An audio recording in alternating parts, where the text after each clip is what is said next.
My question is for Mr. Hatindra Dev. You talked about regulatory roadblocks, and we also know that Nepal has committed to become carbon neutral by 2045. So I'd like to know from you, what are these key roadblocks that you face, and why would the government place roadblocks in its own commitment towards moving to keep its commitment to the NDC? Thank you so much. So I'll take one from the extreme. I'm trying to do a geographical balance here. So we have a colleague there on the corner. So may I invite your very short interventions? So, thank you so much. That was brilliant. My name is Niklas Hellström. I've been associated with colleagues from LDCs in Africa on a couple of initiatives led by Yuba Sokona, the former vice chair of IPCC, and others. And it really has been working around the idea of South-South collaboration, of seeing the way forward for Nepal and many other countries to come together and under the purview of this work, an LDC Renewable Energy Initiative was formed some years ago that I invite you to explore and take a look at. And we've also done some work on just transition in Africa. And I think that the key point here is really to say, as you said here too, there is a scope for a really radically different model of energy.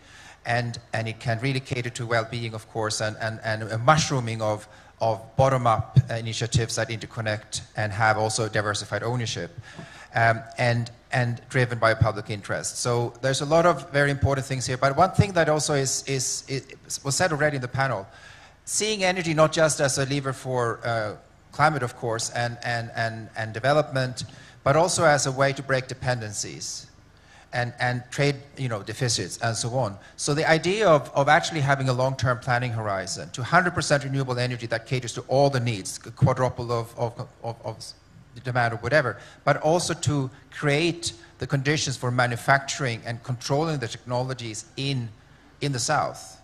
But that can't be done country by country. It needs South-South collaboration. So I'd be keen to hear reflections from the great panel on the scope for really forward-looking, assertive South-South collaboration, especially in this very fraught geopolitical context we're in now. And many countries in the global South sit on all the resources, the critical minerals, the sun, the wind. So there's immense scope for that. Thank you, Nicholas. I think we'll come back to that question of international cooperation, South-South cooperation, LDC support. Maybe I hope that we can take it. So maybe I'll take one question from the center. So, okay.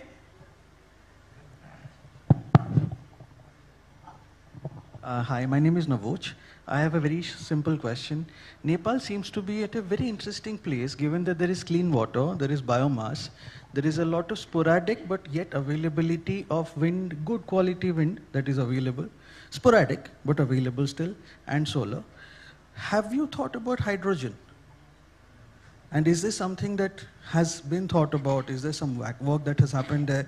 Because it solves the problem of storage. It solves the problem of clean, green. It also solves the problem of being able to not do any other interventions beyond what is already happening and yet make energy happen.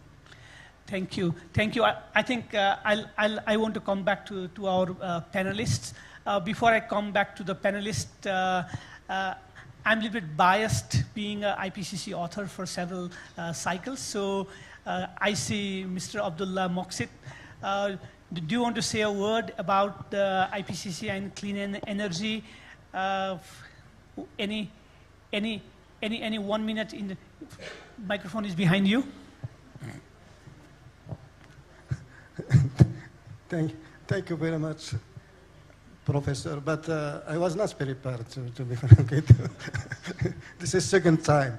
But let me highlight something which is really important for IPCC, and I think ADC made it clear, because IPCC is not doing research. IPCC is assessing research. And IPCC working with cycle. That means our conclusion are coming for 6 cycle, because now we are starting 7th cycle.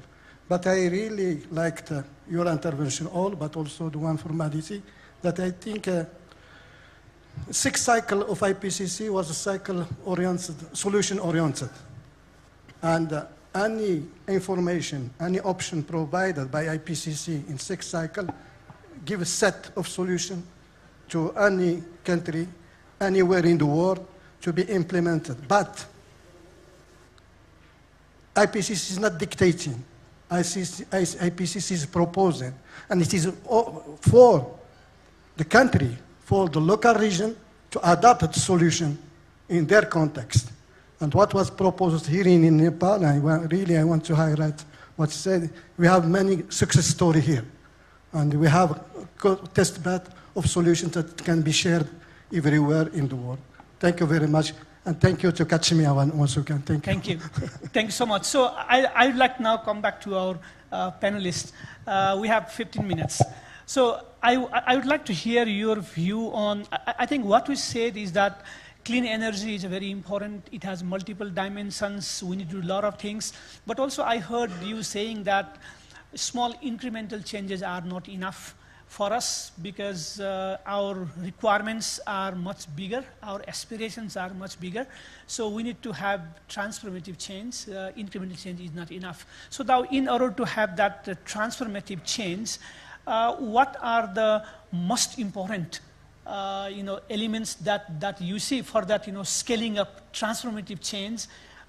Just one or two, just maybe one or maximum 2 points very quickly from the dimensions that you have addressed in your first cycle of talk. So maybe again I'll start from this side.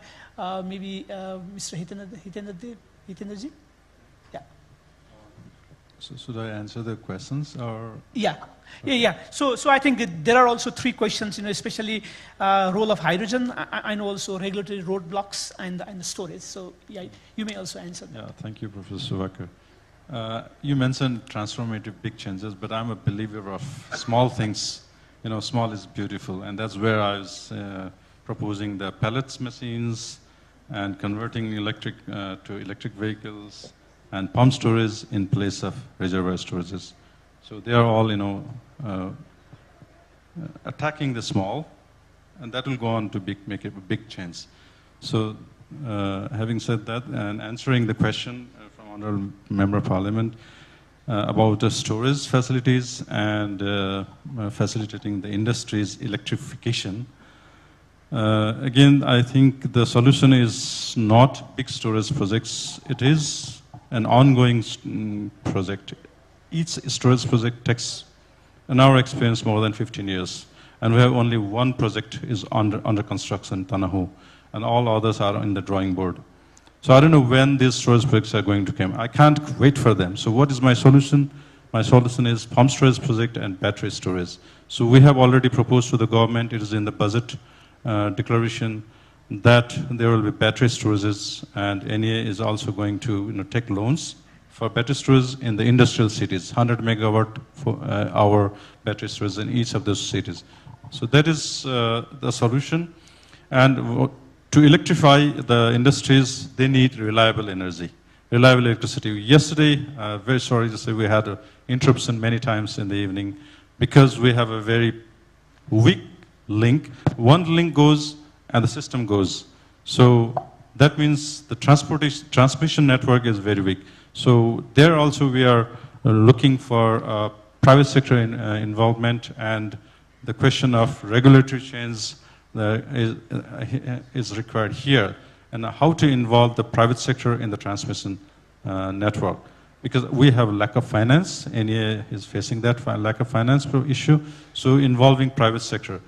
So we need transmission charges, wheeling charges, regulations for that, open access, regulation, all these things are required. Yes, the government is trying right now, they are in the right track, but it's still lacking right now. And in the trade sector also, the private sector coming in the power trade, especially will help dealing with our large neighbor India. So the private sector to private sector is all, is no big neighbor, small neighbor. It's private business to private business. So I believe it helps in improving the trade environment.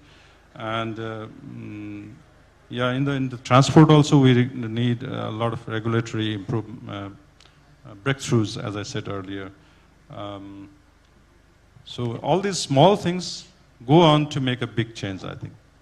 I definitely agree with you that the small things doesn't mean that it can't be, it's not incremental. Basically, small things really makes a big effect. Thank you. I'll come to Professor Lorenzo. May I add a couple of remarks Yes, based on the please. same question, Yeah, basically, please. because it was also mentioned the importance of the just transition. And some lessons that we have learned, for example, in stimulating the win-win situation with the solar panels to avoid the not in my backyard mentality are very, very important and can be functional, but we always have to think also with the subsidies, for example, for electric vehicles, that usually this kind of measure will first and foremost benefit some group of society. So it's very important in thinking when designing these kind of schemes, also some kind of public funds, for example, a part of the revenue that could come from selling the solar energy to the grid should actually be put on a public fund to also help those group of society which are not able to benefit from the first movers benefits that will be given to incentivize renewable energy vehicles or the further development of a renewable system. And so to avoid what we are now experiencing, for example, in the Netherlands, that there is a group of society that feels really left over and now they are bringing forward concern through representative democracy, therefore voting political parties that are slowing down the move towards a more renewable system altogether. So this element of just transition should be a red line throughout the various regulatory reform and system, and both focusing on financial and more hard law approaches that could help moving up the reforms also more quickly. Thank you, Professor Lorenzo. I think that also goes back to the question I think some other colleagues also raised about just transition. Professor Wagle. I think time is running out. I'll touch upon 2 or 3 things. I think key is, of course, money. And how can we source it? So there's no question about that. We may talk anything from clean energy to adaptation to... So we probably need to, even we talk about South-South cooperation, we probably need to redesign the investment pattern, investment institutions, investment instrument, and prioritizing where we will be investing. I already mentioned about the role of the private sector, maybe the blended finance, public PPP, public-private partnerships, and among the partnerships of the local governments in context of Nepal, they are resourceful. One question raised about hydrogen. I belong to Kathmandu University. At the laboratory level, we are generating hydrogen. We are producing hydrogen. We have got the refueling station. We also have got model vehicles. But again, the question of investment comes, and then to scale it up at the commercial level and to take it to the market, one critical aspect that it should be a government policy. They should recognize the research outcome of the academic and research institutions. Also, the market potential, the study that has been done. So to translate that hydrogen ambition in Nepal, we need policy. We have drafted one in collaboration with the government, but we need to implement it. One biggest advantage is that we can produce green hydrogen.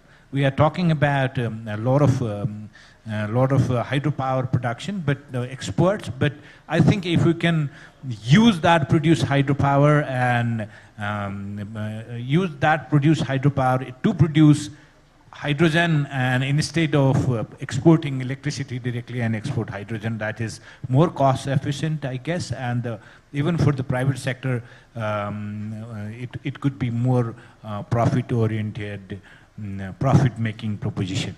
Thank you. I'll stop here. Yeah, thank you, Professor Wagle. Definitely, hydrogen is of interest. I think, especially for some hard-to-abate sectors in industry. So a lot of potential could be there, and I'm very happy to hear that Kathmandu University is doing a lot of technical studies around it. Dr. Mukherjee. Yes, I want to come back to the issue of South-South collaboration, and actually on the overall issue of collaboration. Paris Agreement is very clear that the responsibility, the CBDR is enshrined principle. So there is a responsibility of the countries that have caused climate change to actually help the countries which haven't caused climate change to transition to clean energy. I think we need to hold that commitment, that accountability has to be there. But then also there is something to be said about regional cooperation. I remember, and there's lots of studies being done, our region happens to be the least integrated in terms of market integration, in terms of all kinds of integration, right? I mean, South Africa, Europe, all of them have countrywide transboundary grids. And here I think a lot of the studies are showing that there is a lot of complementarity, both in terms of timing of demand for electricity, production, as well as the energy mix. So I remember ADB used to have a proposal, maybe it's some form of working of BBIN, connecting the 4 countries, Bangladesh, Bhutan, India, Nepal, through these grids. So I think I just want to emphasize international collaboration that is holding those accountable, and also the huge potential that our region has, and for all kinds of geopolitical reasons, we are not able to harness those potential. So, and obviously with those kind of collaboration also comes a lot of technical expertise. For example, in the agri-food sector that I talked about, India currently has over 300,000 solar irrigation pumps across the country. I mean, of course, we have around 20 million irrigation pumps, of which only 300,000 are solarized, but lots of lessons from what works. Like standalone solar pumps don't work. They only work if they are grid connected and farmers can actually earn money by selling electricity to the grid. So those kind of technical lessons can also be learned, and therefore the role of research, as Professor you were saying, that how do those research findings come into the policy making? Thank you, Dr. Mukherjee. In next few minutes, I could not let go our keynote speaker. Usually we don't ask questions to keynote speaker, but there is a lot of question about money. You know, when I look at our NDC 3.0 unveiled 2 days back, I have a number that Nepal is looking for 73.74 billion US dollar between 2025 and 2035. That means on average that comes up to about $7 billion a year to implement NDC. And more interesting, out of that $73.74 billion, $65 billion is needed in energy sector. So do you have a solution how Nepal can get that money? Brilliant.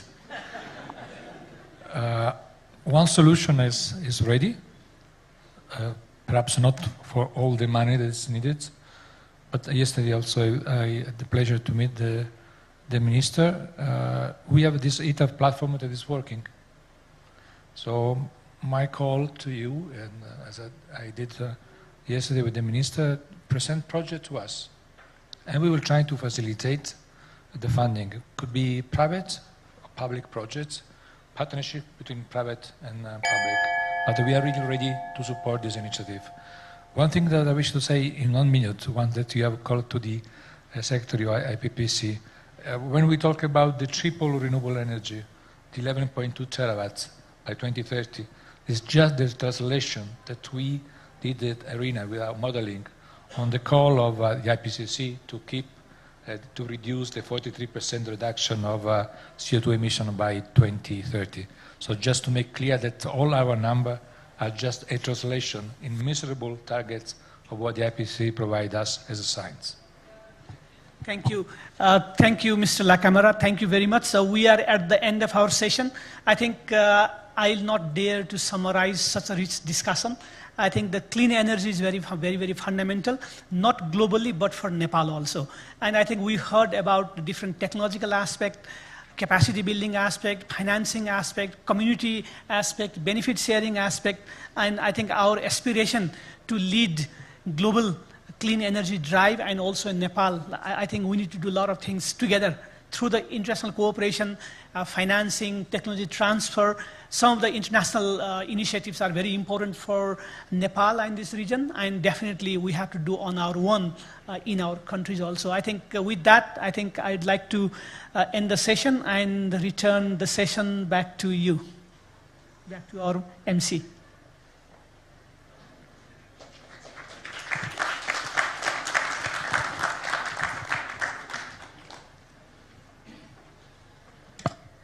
Thank you so much, Dr. Dakal. I really appreciate that we've been able to finish the panel right on time.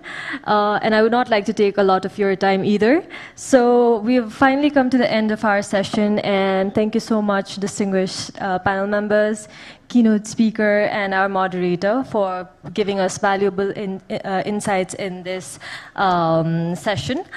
For the ending of this session, I would like to request Honorable Sunita Boral, Member of Parliament, to kindly come up the stage to hand over our token of appreciation to our panel members, keynote speaker, and our moderator.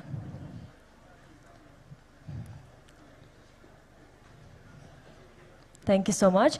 Firstly, I would like to request our keynote speaker,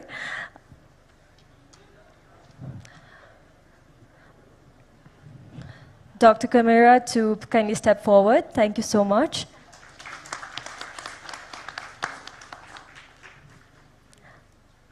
Secondly, I would like to request our moderator, Dr. Dakal, to step forward. Thank you. I'd also like to request Mr. Hitendra Dev Shakya to kindly step forward.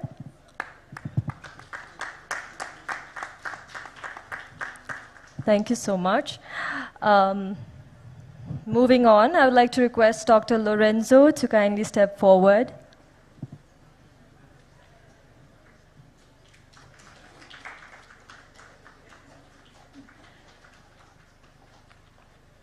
Thank you. Next, I would like to move on, request Dr. Wagle to step forward.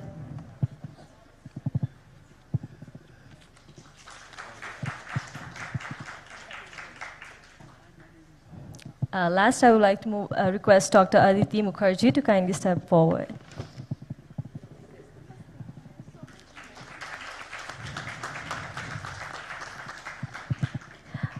Thank you so much, Honorable Sunita Boral. Also, I'd like to request all of our panel members, moderator, keynote speaker, and also Honorable Sunita Boral to kindly again step back to the stage so that we can take a group photo. Thank you very much.